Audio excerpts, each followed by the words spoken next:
Authentic খাসির মাংসের রেজালা বা স্পাইসি মটন কারির সিক্রেট ট্রিক্স এবং টিপস জানতে রেসিপিটি সম্পূর্ণ দেখার পর নতুন রাঁধুনি সহজে বানিয়ে ফেলতে পারবেন লাজবাব মটন কারি।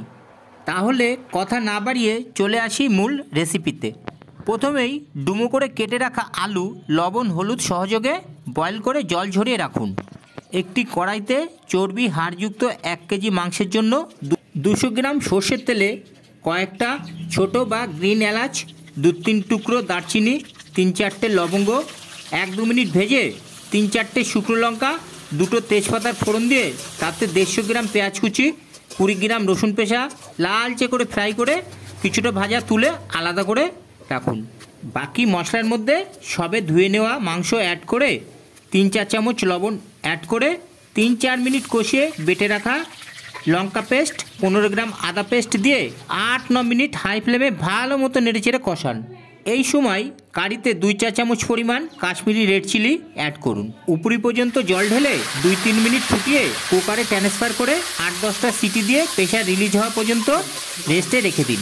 এই সময়ের মধ্যে রেজালার একটি স্পেশাল মশলা বানানোর জন্য একটা টমেটো কুচির সঙ্গে কিছু কিশমিশ, কাজু, 3-4 চামচ পরিমাণ টক দই ব্লাইন্ড করে ভালো মতো পেস্ট করে রাখুন। এবার একটি পরিষ্কার কড়াইতে 20 গ্রাম সর্ষের তেল ভালো মতো গরম হলে তাতে সিদ্ধ করে রাখা আলু লালচে করে ফ্রাই করে তার মধ্যে কুকারের ঝোল সমেত মাংস ঢেলে ফুটে উঠলে 1 চা চামচ ব্ল্যাক পেপার গুঁড়ো, তুলে রাখা অবশিষ্ট ভাজা মশলা মেশান। এবার কাজু পেস্টও মিশিয়ে দিয়ে কুক করতে থাকুন। এদিকে মাংস রান্না হতে থাকার মধ্যে আবারও একটি স্পেশাল মশলা বানিয়ে নিতে কিছুটা শাহমরিচ, একটা বড় বা কালো এলাচ, 1 টুকরো জায়ফল, একটা জয়ত্রী ফুল একসঙ্গে রাফলি ক্রাশ করে কারিতে যোগ করুন।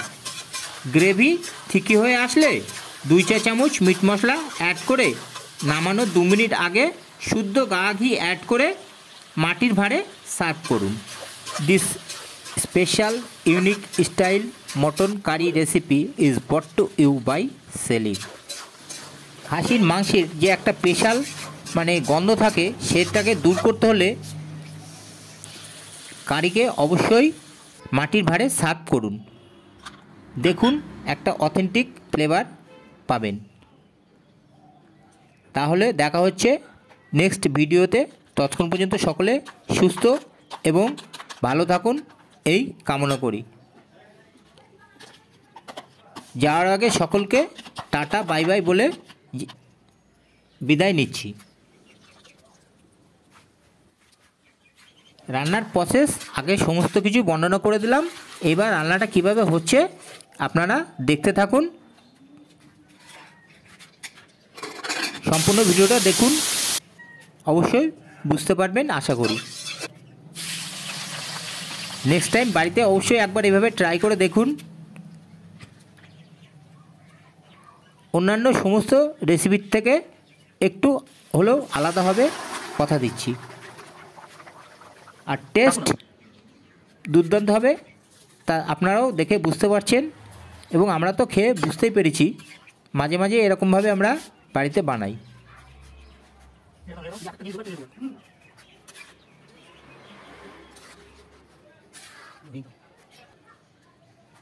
ঘি মেশানোর আগে 4-5টা ছোট এলাচ ফাটিয়ে মেশাতে ভুলবেন না।